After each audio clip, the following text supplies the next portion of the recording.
नमस्कार, म अनिस्मा बस्नेत। नमस्कार, म कावेरी पौडेल। राति 8 बजेको जनता समाचारमा स्वागत छ। सबैभन्दा पहिले प्रमुख समाचार।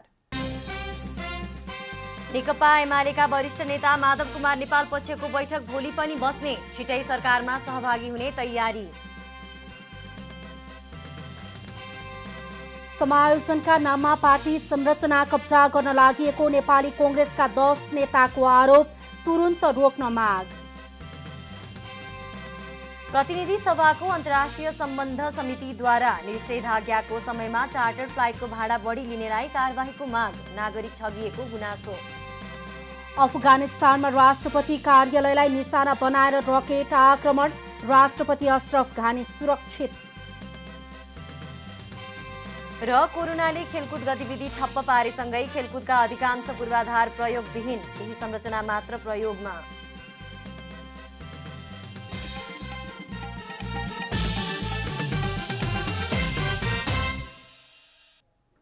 अब पूरा समाचार। नेकपा एमालेका प्रदेश अध्यक्षहरूले पार्टीभित्र देखिएको अन्योलतालाई छिटोभन्दा छिटो समाधान गर्नुपर्ने बताएका छन्। मंगलबार नेकपा एमालेको केन्द्रीय कमिटिको बैठकमा आफ्नो प्रदेशको अवस्थाको बारेमा रिपोर्टिङ गर्दै प्रदेश अध्यक्षहरूले एमालेभित्र देखिएको अन्योलताले पार्टीलाई अगाडि बढाउन समस्या पर्ने भन्दै छिटो समाधान गरी लयमा फर्काउनु पर्ने बताएका हुन्। मंगलबारको बैठकमा सुदूरपश्चिम प्रदेश अध्यक्ष कर्ण थापा, कर्णाली अध्यक्ष गोरख बोगटी, लुम्बिनी अध्यक्ष लीला गिरी, गण्डकी अध्यक्ष जगत विश्वकर्मा, बागमती अध्यक्ष आनन्द पोखरेल, प्रदेश नम्बर 2 अध्यक्ष ज्वाला कुमारी शाह र प्रदेश नम्बर 1 अध्यक्ष देवराज घिमिरेले आफ्नो प्रदेशको संगठनात्मक अवस्था, राजनीतिक शक्ति सन्तुलनको अवस्था र पार्टी गतिविधिको सम्बन्धमा रिपोर्टिङ गर्नुभएको प्रवक्ता प्रदीप कुमार गेवालीले बताउनु भएको छ।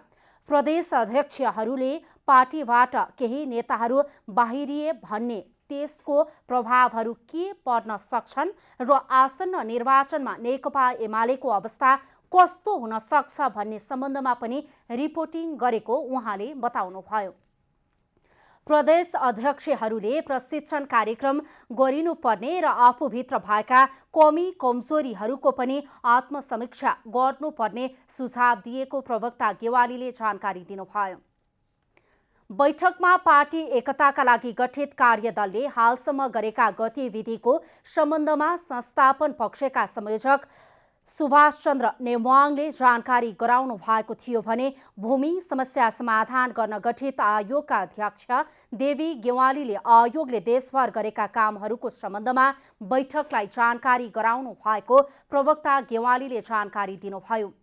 22 एमाले सांसदलाई सोधिएको 24 घण्टे स्पष्टीकरणको सम्बन्धमा बैठकले कुनै निर्णय नगरेको र सांसदको हातमा पत्र पुगेपछिको 24 घण्टाभित्र स्पष्टीकरण बुझाउनु पर्ने उहाँले बताउनुभयो। केन्द्रीय कमिटी बैठक भोलि दिउँसो 3 बजे बस्ने पनि प्रवक्ता गेवालीले जानकारी दिनुभएको छ। उता नेकपा एमाले माधव कुमार नेपाल पक्षको निर्णायक बैठक भने भोलि हुने बताइएको छ।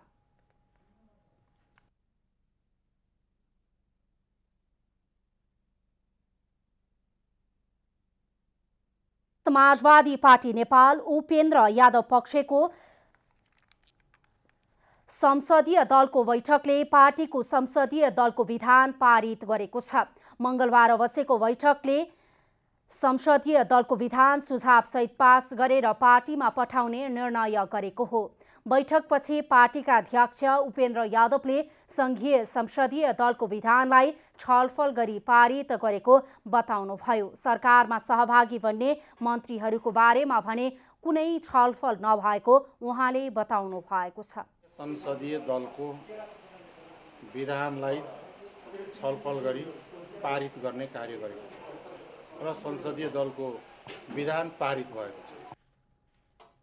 त्यस्तै पार्टीका संघीय परिषद अध्यक्ष डाक्टर बाबुराम भट्टराईले छलफल संसदीय दलको विधानमा मात्रै केन्द्रित रहेको बताउनु भएको छ।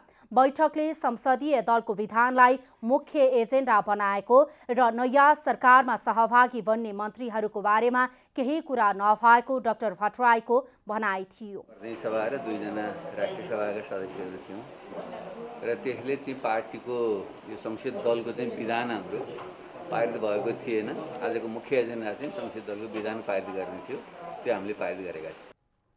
पार्टीका सांसद रामबाबु यादवले नयाँ सरकारलाई पार्टीको समर्थन रहेको बताउँदै सांसद यादवले ढिलो चाँडो सरकारमा सहभागी बन्ने बताउनुभयो। नेपाली कांग्रेसका 10 नेताले समायोजनका नाममा पार्टी संरचना कब्जा गर्न लागि भन्दै त्यसलाई तुरुन्त रोक्न आग्रह गरेका छन्।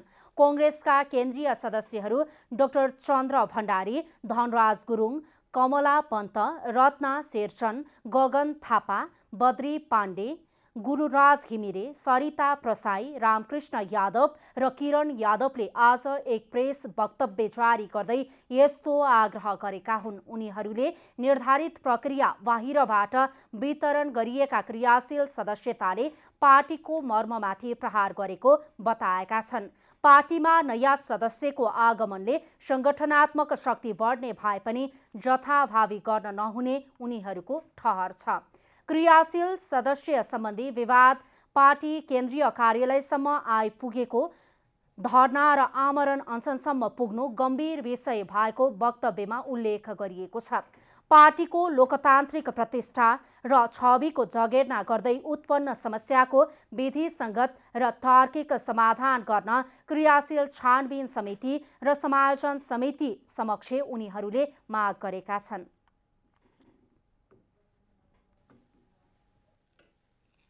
सर्वोच्च अदालतबाट प्रतिनिधि सभा पुनर्स्थापना भएपछि राज्य व्यवस्था तथा सुशासन समितिको पहिलो बैठक बसेको छ।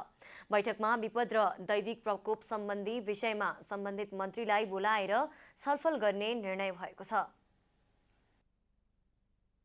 समितिको मंगलबारको बैठकमा सभापति शशि श्रेष्ठले शुक्रबार मन्त्रीलाई बोलाएर यस विषयमा छलफल गर्ने बताउनुभयो। समितिको बैठकमा सांसदहरूले बाढी पहिरो तथा डुबानबाट पीडित भएका जनताको उद्धार, राहत र पुनर्स्थापना पछिको विषयमा जनस्तरबाट गुनासो आएको बताएका थिए। कतिपय स्थानमा सरकारको उपस्थिति नै नभएको भन्दै गृहमन्त्री बालकृष्ण खानलाई बोलाएर जानकारी लिन माग गरेका थिए।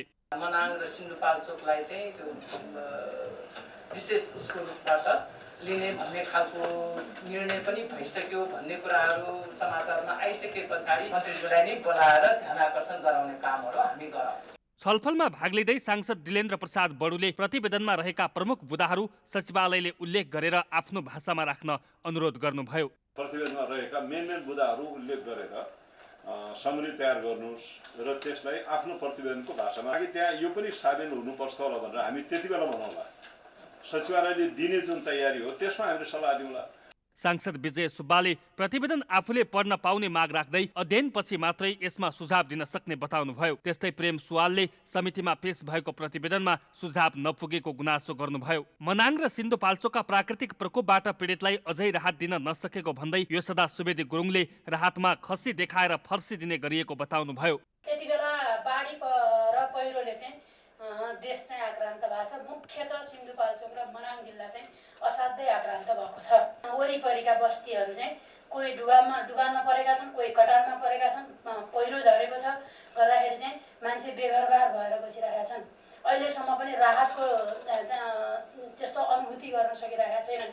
त्यस्तै डाक्टर डिला संग्रौलाले उपसमितिले दिएको प्रतिवेदन स्वीकार्दै समितिका सुझावलाई प्रतिनिधि सभामा लैजाने वातावरण मिलाउन सुझाउनु भएको छ। उपसमितिले दिएको प्रतिवेदन स्वीकार गर्ने, यहाँका सुझाव पनि छन्, त्यसलाई बेग्ला बेग्लै गर्ने कि कम्पाइल गरेर प्रतिनिधि सभामा लैजाने भनेको। त्यस्तै लालबाबु पण्डितले उपसमितिको विषयमा छलफल मात्रै भएको तर समितिले प्रतिवेदन तयार नगरेको बताउनु भएको छ। उहाँले समितिले प्रतिवेदन ड्राफ्टमा ल्याएर छलफल गर्नुपर्ने धारणा राख्नुभयो। समितिको प्रतिवेदन ड्राफ्टको रूपमा आउनु पर्यो र त्यो छलफल भइसकेपछि अनि त्यो प्रस्तुत त्यहाँ हुने।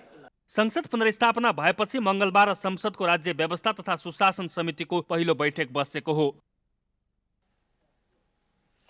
प्रधानमन्त्री शेरबहादुर देउवाले विश्वासको मत पाएसँगै सत्ता साझेदार दलहरूबीच मन्त्रालयको भागवण्डामा सहमति जुटेको छ। नेकपा एमालेको माधव कुमार नेपाल पक्ष पनि सरकारमा सहभागी हुने भएपछि नेपाली काङ्ग्रेसलाई 7, जसपालाई 6, माओवादी केन्द्रलाई 6 र एमाले माधव नेपाल पक्षले 6 मन्त्रालय पाउने प्रारम्भिक सहमति जुटेको बताइएको छ। सरकारमा सहभागी हुने दलहरूले पाउने मन्त्रालय भागवण्डामा प्रारम्भिक सहमति बनेको छ। प्रधानमन्त्री शेरबहादुर देउवालाई विश्वासको मत दिएका जसपा र एमालेको माधव नेपाल पक्ष पनि सरकारमा सहभागी हुने भएको छ। पछिल्लो चरणमा भएका छलफल अनुसार एमाले वरिष्ठ नेता माधव कुमार नेपाल पक्ष पनि सरकारमा सहभागी हुने भएको हो। सत्ता नेतृत्वकर्ता काङ्ग्रेसले प्रधानमन्त्री सहित 7 मन्त्रालय राख्ने बताइएको छ। काङ्ग्रेस वरिष्ठ नेता रामचन्द्र पौडेल पक्षले उपप्रधानमन्त्रीको दाबी गरिरहेको छ। महामन्त्री डाक्टर शशाङ्क कोइराला, नेताहरू प्रकाशमान सिंह र सुजाता कोइराला मध्ये एकलाई उपप्रधानमन्त्री सहितको मन्त्रालय दिनुपर्ने पौडेल पक्षको माग छ। यस्तै माओवादी केन्द्र र जनता समाजवादीले 6 मन्त्रालय प्राप्त गर्ने भएका छन्। राष्ट्रिय जनमोर्चाले सरकारलाई समर्थन गरे पनि सरकारमा सहभागी नहुने भएको छ। उता सरकारमा सहभागी हुन लागेको माधव कुमार नेपाल पक्षलाई 6 मन्त्रालय छुट्याइएको बताइएको छ। 6 वटा मन्त्रालय दिने सहमति भए पनि कुन मन्त्रालय दिने भन्ने बारे टुङ्ग नलागेको एमाले नेताको भनाइ छ। हाम्रो पार्टी बलियो बनाउनु पर्ने, पार्टीलाई सुधार्न पर्ने, पार्टी नेतृत्वलाई ठिक ट्र्याकमा ल्याउनु पर्ने, विधि सम्मत बाटोमा हिँडाउनु पर्ने, संविधान सम्मत बाटोमा हिँडाउनु पर्ने, यी यस्ता मुख्य कामहरू हाम्रो बाँकी नै भएको हुनाले अहिले हिजो त हामीले संविधानलाई गलत ट्र्याकमा लान खोजेको हुनाले हामीले मुद्दा मार्फत त्यसलाई तिमी गलत ट्र्याकमा हिँडेका थियौ भन्ने कुरो स्थापित गरायौँ। अब तिमी गलत ट्र्याकमा हिँडेको हुनाले अब हाम्रो भनेको अनुसारको त ठिक विधि सम्मत र विधान सम्मत हिँड्ने हो भने हामी हिँडाउन प्रयत्न गर्छौँ, नहिँड्ने हो भने त्यही अनुसार हामी जनमत सिर्जना गर्दै जान्छौँ। यसैबीचमा जसपाको आधिकारिक विवाद पनि निर्वाचन आयोगबाट टुङ्गो नलागेकाले जसपा पनि ढिलो चाँडो सरकारमा सहभागी हुने बताइएको छ। सङ्घीय संसदीय दलको विधानलाई छलफल गरी पारित गर्ने कार्य गरेको छ र संसदीय दलको विधान पारित भएको छ। कोरोना नियन्त्रणको विषय सरकारको सफलतासँग जोडिएकाले प्रधानमन्त्री शेरबहादुर देउवाले स्वास्थ्य मन्त्रालय भने आफैसँग राख्ने बुझिएको छ। युवा नेता गगन थापालाई स्वास्थ्य मन्त्री बनाउनु पर्ने काङ्ग्रेसका केही नेताहरूको सुझाव छ। तर गुटगत व्यवस्थापन र गठबन्धनलाई सँगै लैजानुपर्ने अवस्था भएकाले देउवाले कसलाई जिम्मेवारी के देलान् भनेर हेर्न भने बाँकी रहेको छ। क्यामेरामा प्रदीपमान श्रेष्ठका साथ कमला हमाल, काठमाडौँ। प्रतिनिधि सभाको अन्तर्राष्ट्रिय सम्बन्ध समितिले निषेधाज्ञाको समयमा चार्टर फ्लाइटको भाडा बढी लिनेलाई कारबाही गर्नुपर्ने बताएको छ। मंगलबार अन्तर्राष्ट्रिय सम्बन्ध समिति अन्तर्गतको नागरिक उड्डयन, युरोपेली मुलुकहरू र इजरायल हेर्ने डेस्कले नेपाल नागरिक उड्डयन प्राधिकरणका महानिर्देशकसँग छलफल गर्दै बढी भाडा लिनेलाई कारबाही गर्न आग्रह गरेको हो। चार्टर फ्लाइटमा आवश्यकताभन्दा बढी भाडा लिई नागरिकलाई ठगिएको जनगुनासो आएकाले ठगीमा संलग्नको पहिचान गरी कारबाही गर्न अनुरोध गरिएको हो।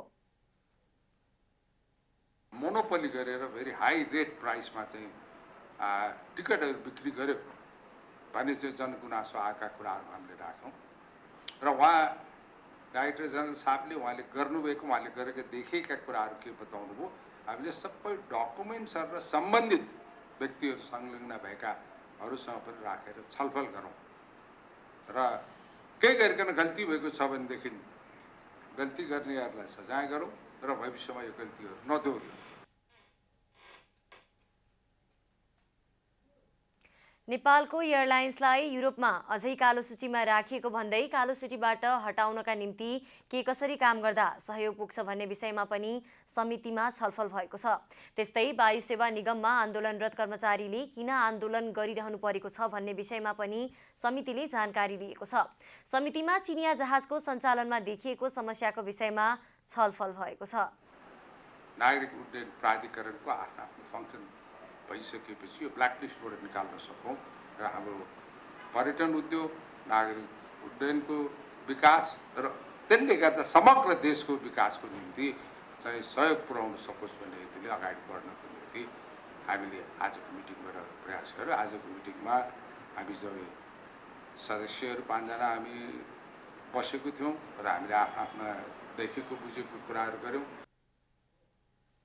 छलफलका क्रममा नेपाल नागरिक उड्डयन प्राधिकरण महानिर्देशक राजन पोखरेलले चार्टर फ्लाइटमा स्वाभाविक रूपमा भाडा बढी हुने भए पनि अनियमितता भने नभएको बताउनुभयो। हामीले आगमन निषेध गरेका थियौँ, जान मात्रै पाइने थियो, उताबाट जहाज खाली आउँथ्यो, डोर भाडा कम्ती आउने थियो उसले। त्यसपछि अहिले कोभिडको बेलामा संसारभरि हवाई भाडा केही बढेको छ। किन भन्दा कोभिडको लागि गर्नुपर्ने खर्च छ नि, सेनिटाइजेसनका खर्चहरू, क्रुका खर्चहरू र सेफ्टी रिस्क, त्यसलाई पनि गर्ने चाहिँ जोड गरेको छ। एउटा त्यो साथै चार्टर फ्लाइटको रुट चार्जमा अलिकति एक्स्ट्रा लिँदो रहेछ। इभन हाम्रो एयरपोर्टको चार्जहरू पनि एक्स्ट्रा छ र नेपाल वायुसेना निगमले दिने गवर्निङको चार्ज पनि चार्टर उडानको अलिक बढी हुन्छ। यी कारणले गर्दा चार्टर फ्लाइट स्वाभाविक रूपमा महँगो हो। छलफलमा नेपाल नागरिक उड्डयन प्राधिकरण महानिर्देशक राजन पोखरेल, नेपाल वायुसेवा निगमको प्रबन्ध निर्देशक सहित 5 जना समिति सदस्यहरूको उपस्थिति रहेको थियो। प्रतिनिधि सभा पुनर्स्थापना भए पनि मन्त्री परिषद पुनर्गठन हुन नसक्दा संसदका विभिन्न समितिमा विचाराधीन अवस्थामा रहेका विधेयकहरूको काम अघि बढ्न नसक्ने भएको छ। सर्वोच्च अदालतले असार 28 गते प्रतिनिधि सभाको पुनर्स्थापना गरेसँगै यसअघि निष्क्रिय बनेका विधेयकले पुनर्जीवन पाएका छन्। प्रतिनिधि सभामा मात्रै 36 वटा विधेयक विचाराधीन अवस्थामा रहेको छ। यसभित्र दर्ता मात्रै भएकादेखि संसदबाट पास हुन बाँकी रहेकासम्म विधेयकहरू रहेका छन्। ती विधेयकहरूलाई पास गर्नका लागि सम्बन्धित मन्त्रालयको मन्त्रीको भूमिका पनि महत्त्वपूर्ण हुने भएकाले मन्त्रीको अनुपस्थितिमा विधेयकको काम अगाडि बढाउन नसकिने संघीय संसद सचिवालयका प्रवक्ता रोजनाथ पाण्डेले बताउनुभयो। यो एक वर्ष जुन गत वर्षको 18 गते असारमा जुन हाउस अन्त्य भएपछि त्यसको पछाडि चाहिँ लगातार रूपमा जुन लामो समय यो विषयगत समितिहरू र सभा चल्न सञ्चालन गर्न सक्ने स्थिति बनेन। यसले गर्दाखेरि सरकारले चाहिँ यस्तो विषयमा जुन आफ्नो विधेयकहरू चाहिँ प्रस्ताव गरेर ल्याएको हुन्छ, सरकारको भूमिका चाहिँ एकदम महत्त्वपूर्ण हुन्छ। सम्बन्धित मन्त्रालयले पूर्णता पाएमा विधेयकको काम अघि बढाउन सकिने उहाँको भनाइ छ। दुर्गमी महत्त्व राख्ने कानुनहरू बन्न नसक्दा त्यसले समस्या पार्न सक्ने पनि प्रवक्ता पाण्डेले बताउनुभयो। अहिले प्रतिनिधि सभाको विभिन्न समितिमा 2075 सालदेखि छलफलमा रहेका विधेयक छन्। सबैभन्दा धेरै अर्थ मन्त्रालयको मात्र 7 वटा विधेयक छलफलको क्रममा रहेको छ।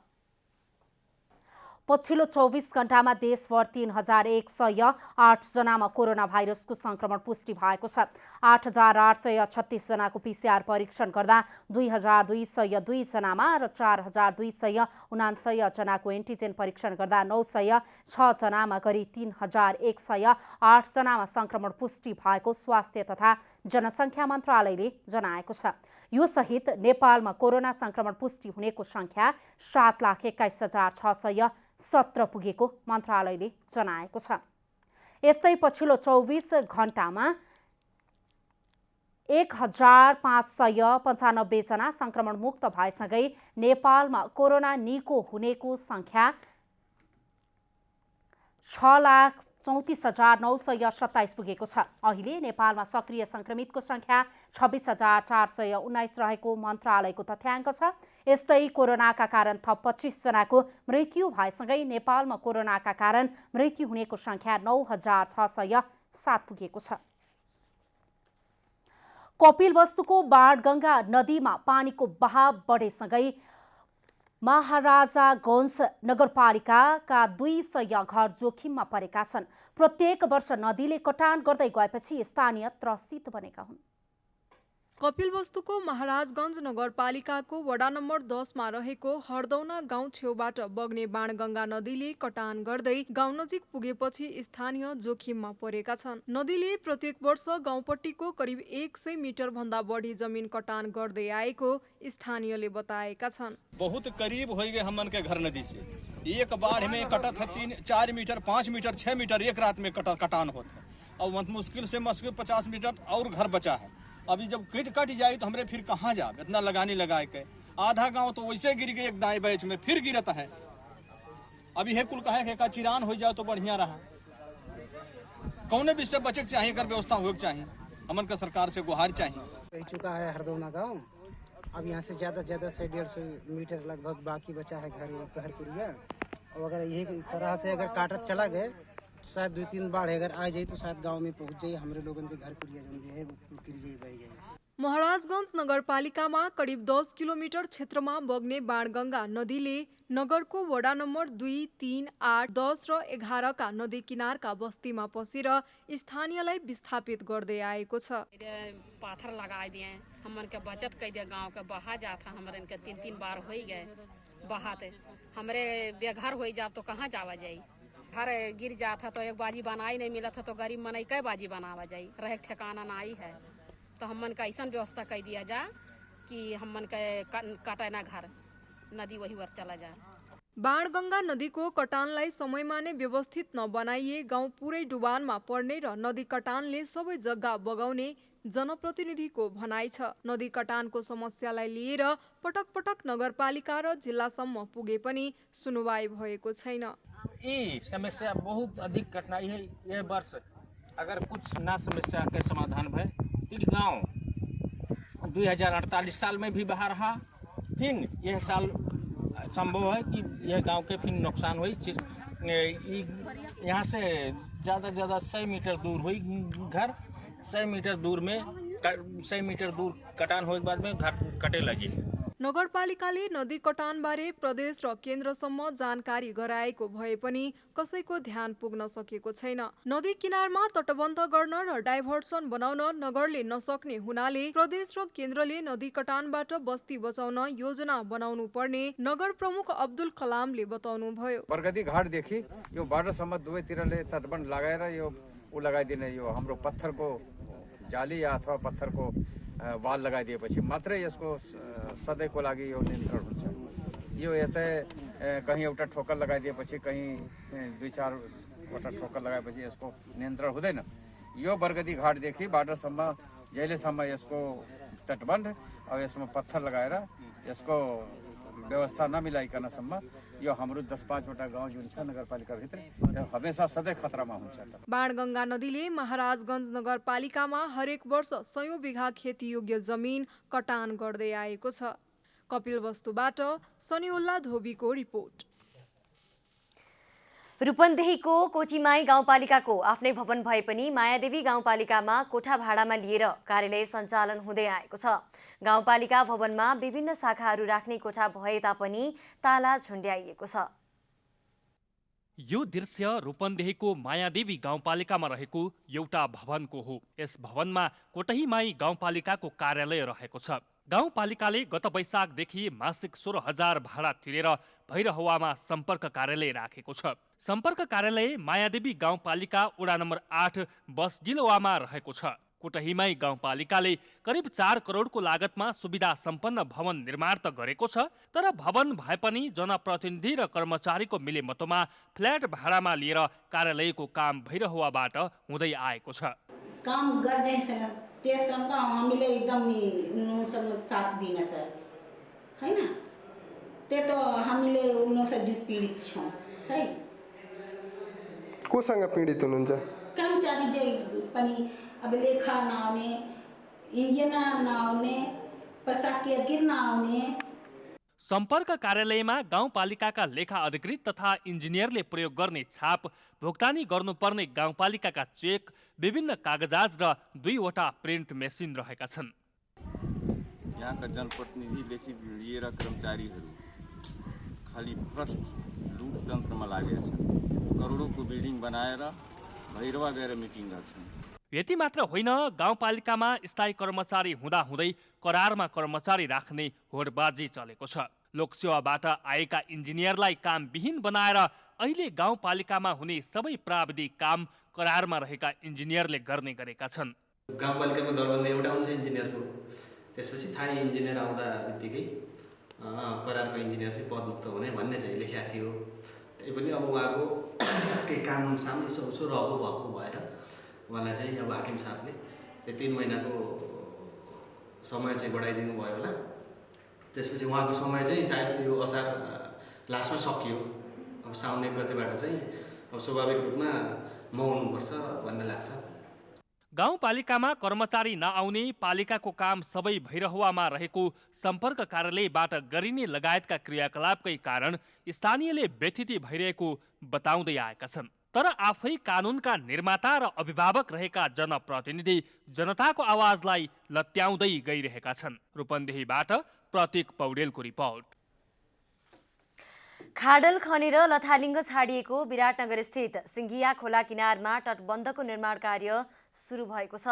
खाडल खनेर यतिकै छाडिँदा खोलाको बाढीले घर भासिने हो कि चिन्तामा परेका सुकुम्बासी परिवार तटबन्ध निर्माण सुरु भएसँगै हर्षित भएका छन्। विराटनगरको सङ्घिया खोला किनारमा तटबन्ध निर्माणको कामले निरन्तरता पाएसँगै विराटनगर महानगरपालिका 2 स्थित 3 पैनी पूर्वटोलवासी हर्षित भएका छन्।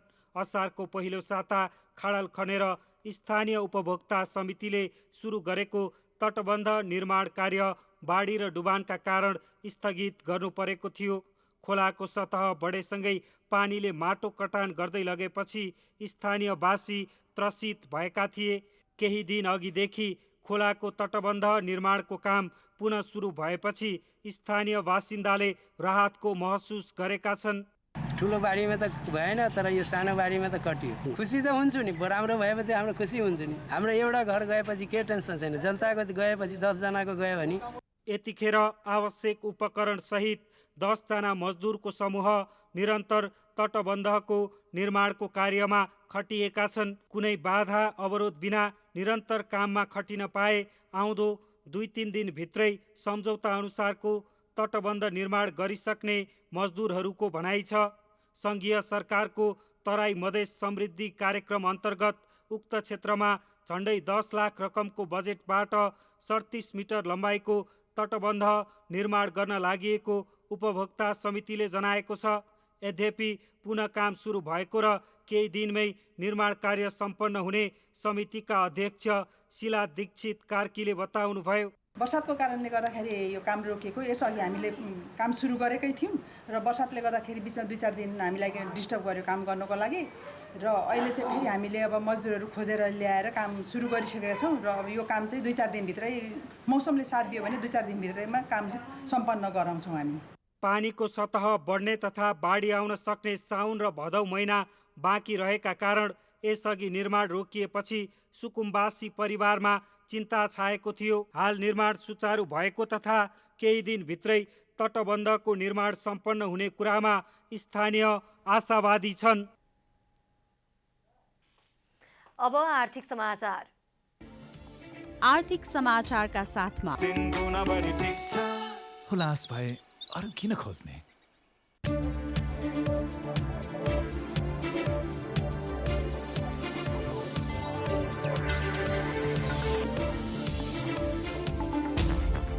शेयर बजार परिसूचक नेप्सेमा मंगलबार सामान्य अङ्कको गिरावट आएको छ। मंगलबार नेप्से 9.1 अङ्कले घटेर 2985.57 बिन्दुमा रोकिएको छ। त्यस्तै मंगलबार कारोबार रकममा पनि गिरावट आएको छ। 7 अर्ब 89 करोड 75 लाख बराबरको कारोबार भएको छ। सोमबार 11 अर्ब 81 करोड 37 लाख बराबरको कारोबार भएको थियो। नेप्सेका अनुसार मंगलबार 4 कम्पनीको शेयर मूल्यमा उच्च वृद्धि भएको छ। कारोबारको आधारमा मंगलबार सबैभन्दा बढी अरुण काबेली पावर कम्पनीको कारोबार भएको छ। यस कम्पनीको मंगलबार 38 करोड भन्दा बढीको कारोबार भएको हो।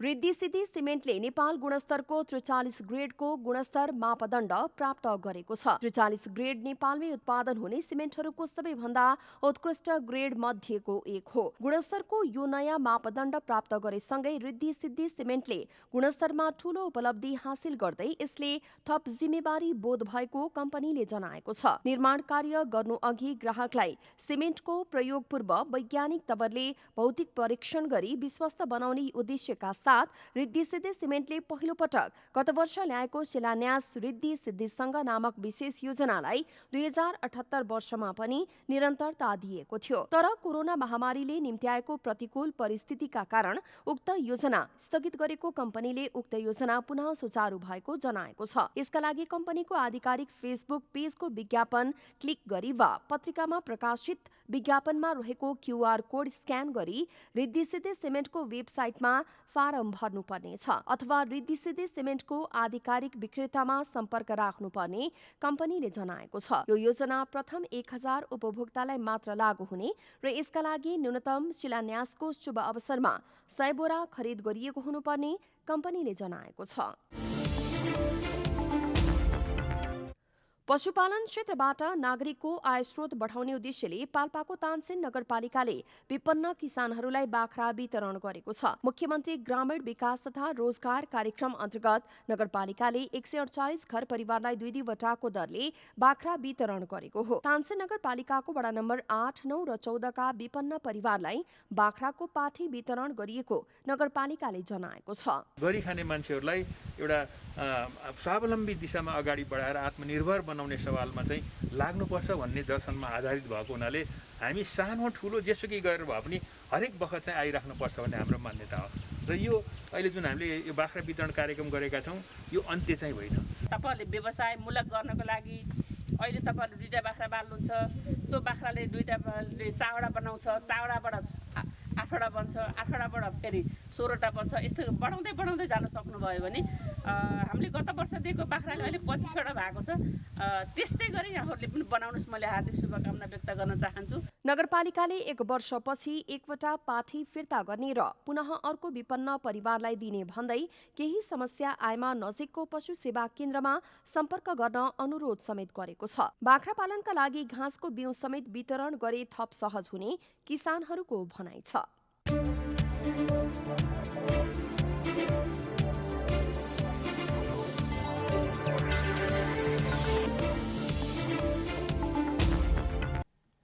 अब खेलकुद समाचार।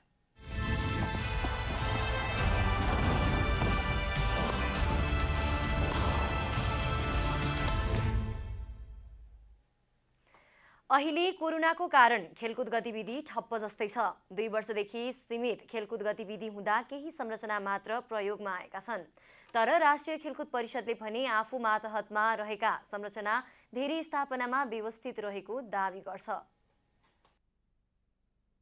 नेपाली खेलकुदको सर्वोच्च निकाय राष्ट्रिय खेलकुद परिषद राखेपले आफू मातहतमा रहेका संरचना धेरै स्थानमा व्यवस्थित भएको दावी गरेको छ। 77 वटै जिल्लामा राष्ट्रिय खेलकुद परिषदका संरचना रहेका छन्। केही संरचनाको आफ्नै नाममा लालपूर्जा रहेको छ भने केही भोगचलनको आधारमा सञ्चालन भइरहेका छन्। तर पछिल्लो समय कोरोनाका कारण केही संरचना प्रयोगमा आएका छैनन्। खेलकुद गतिविधिलाई चलायमान बनाउने संस्था राष्ट्रिय खेलकुद परिषदले देशैभरि रहेका आफू मातहतका पूर्वाधार व्यवस्थित भएको बताएको छ। सबै ठाउँका पूर्वाधार अन्तर्राष्ट्रिय मापदण्ड अनुसार भएको र केही ठाउँमा व्यवस्थित गर्न बाँकी रहेको राखेपको दावी छ।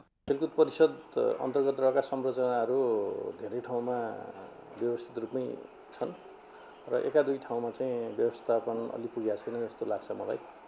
खास गरी हाम्रो 77 जिल्लामा भौतिक पूर्वाधारहरू छन्। देश अहिले संघीय संरचनामा चलिरहेको छ। तर राखेपले भने अझै आफ्ना गतिविधि संघीय ढाँचामा सञ्चालन गर्न सकेको छैन। जारी भएको एक नयाँ खेलकुद ऐनमा नियमावली बन्न बाँकी छ भने राष्ट्रिय खेलकुद परिषद बोर्ड गठन भएपछि एकपटक पनि बैठक बस्न सकेको छैन, जसले गर्दा पूर्वाधार निर्माणका कामदेखि संघीय ढाँचामा ढाल्न राखेपलाई ढिलाइ भइरहेको छ। रङ्गशाला र बृहत रङ्गशाला एकैपटक निर्माण गर्न पर्याप्त बजेट नहुँदा समयमा पूरा हुन नसकेको राखेपको भनाइ छ। रङ्गशाला र बृहत रङ्गशालाहरू एकैचोटि निर्माण गर्न बडो गाह्रो विषय हो। अब आर्थिक स्थितिले पनि धेरै एकैचोटि खर्च हुने भएको हुनाले नेपालको बजेट अनुसार पनि हाम्रो आर्थिक स्थितिले पनि एकैचोटि नभएको हो। करोडौँ अरबौँ रुपियाँ लाग्ने भएको हुनाले त्यसकारण पनि यो बन्दै जाने र अनि यो पुनर्निर्माण गर्दै जाने यो चाहिँ पद्धति अनन्तकालसम्म रहिरहन्छ। खेलकुद विभाग प्रमुख कुलबहादुर थापाले खेलकुद परिषद पनि छिटै नयाँ संरचनामा जाने बताएका छन्। हरेक वर्ष बजेट भाषणमा देशका विभिन्न रङ्गशाला निर्माणका लागि बजेट विनियोजन गरिने भने पनि खण्ड खण्डमा आउने बजेटले राष्ट्रिय गौरवको योजना पनि समयमा सम्पन्न हुन ढिलाइ भएको थापाले बताए। जस्तो मुलपानीको केसमा पनि अब त्यो बिचबाट बाटो छ, त्यो बाटोलाई यता सल्टाउनु पर्ने अनि त्यहाँभित्र बसेको सुकुम्बासी समस्याहरूलाई अब सल्टाउँदै हामीले अगाडि बढेको अवस्था हो। त्यसकारण पनि अलिकति ढिलो भएको छ र विशेष गरेर चाहिँ एकैचोटि हामीलाई एउटै बजेट नआउने एउटा हामीसँग त्यो समस्या चाहिँ छ। अब भनौँ न अरबौँ रुपियाँको बजेटमा लाखौँ रुपियाँ मात्रै छुट्टिँदाखेरि अब त्यो चाहिँ त्यसले चाहिँ हामीलाई तुरुन्तै हाम्रो चाहिँ त्यो संरचना एकैचोटि बन्छ भन्ने कुरो त अब हामीले पनि विश्वास गर्न गाह्रो छ। नेपाली खेलकुद प्रविधिसँग अभ्यस्त हुन सकेको छैन। पुरानै विकास क्षेत्रीय र अञ्चल स्तरीय ढाँचामा चलेको छ। अब मौसम समाचार।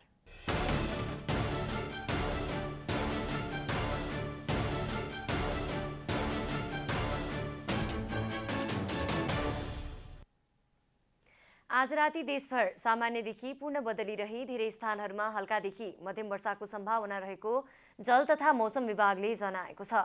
अब देशभरका विभिन्न स्थानका मौसम सम्बन्धी थप विवरण।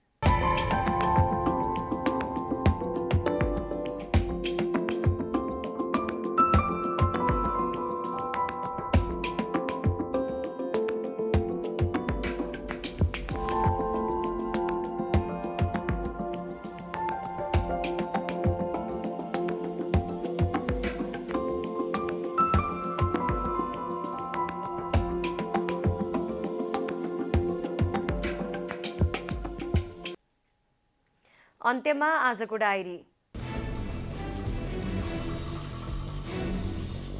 नेकपा एमाले माधव कुमार नेपाल पक्ष छिट्टै सरकारमा सहभागी हुने भएको छ। एमालेका वरिष्ठ नेता नेपाल निकट प्रतिनिधि सभा सदस्य मेटमणि चौधरीले अबको 1-2 दिनमै सरकारमा सहभागी हुने जानकारी दिनुभयो। नेपाल समूहलाई 6वटा मन्त्रालय दिने सहमति भए पनि कुन कुन मन्त्रालय दिने भन्ने बारेमा टुङ्गो भने नलागेको उहाँले बताउनु भएको छ। जनता समाजवादी पार्टी नेपाल उपेन्द्र यादव पक्षको संसदीय दलको बैठकले पार्टीको संसदीय दलको विधान पारित गरेको छ। आज बसेको पार्टीको बैठकले संसदीय दलको विधान सुझाव सहित पास गरेर पार्टीमा पठाउने निर्णय गरेको हो। पार्टीका सांसद रामबाबु यादवले नयाँ सरकारलाई पार्टीको समर्थन रहेको बताउँदै ढिलो चाँडो सरकारमा सहभागी बन्ने बताउनुभयो। रिद्धि सिद्धि सिमेन्टले नेपाल गुणस्तरको 43 ग्रेडको गुणस्तर मापदण्ड प्राप्त गरेको छ। 43 ग्रेड नेपालमै उत्पादन हुने सिमेन्टहरूको सबैभन्दा उत्कृष्ट ग्रेड मध्येको एक हो। गुणस्तरको यो नयाँ मापदण्ड प्राप्त गरेसँगै रिद्धि सिद्धि सिमेन्टले गुणस्तरमा ठूलो उपलब्धि हासिल गर्दै यसले थप जिम्मेवारी बोध भएको कम्पनीले जनाएको छ। अफगानिस्तानमा राष्ट्रपति कार्यालयलाई निशाना बनाएर आक्रमण भएको छ। अफगानीहरू बकरिद मनाइरहेका बेला राष्ट्रपति कार्यालयलाई निशाना बनाएर रकेट आक्रमण भएको अन्तर्राष्ट्रिय समाचार संस्थाहरूले जनाएका छन्। अफगानिस्तानमा रहेका अमेरिकी सेना स्वदेश फर्किएपछि त्यहाँ तालिबानी लडाकुको दबदबा बढेको छ। कोरोनाले खेलकुद गतिविधिलाई ठप्प पारेसँगै खेलकुद संरचनाहरू पनि प्रयोगमा आउन सकेका छैनन्। 2 वर्षदेखि सीमित मात्र खेलकुद गतिविधि हुँदा केही संरचनामा मात्र प्रयोगमा आएका छन् भने केही संरचना कोरोना महामारी फैलिएसँगै थलिएका समेत छन्।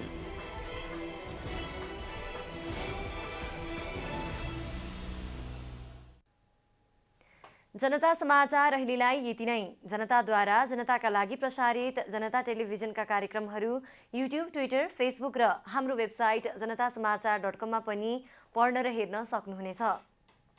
सूचनामा तपाईको सहभागिता, समयमा समाचार हाम्रो प्रतिबद्धता। कोरोना भाइरसको संक्रमणबाट बच्न नियमित रूपमा साबुन पानीले हात धौँ, भिडभाडबाट टाढै रहौँ, मास्कको अनिवार्य रूपमा प्रयोग गरौँ। नमस्कार।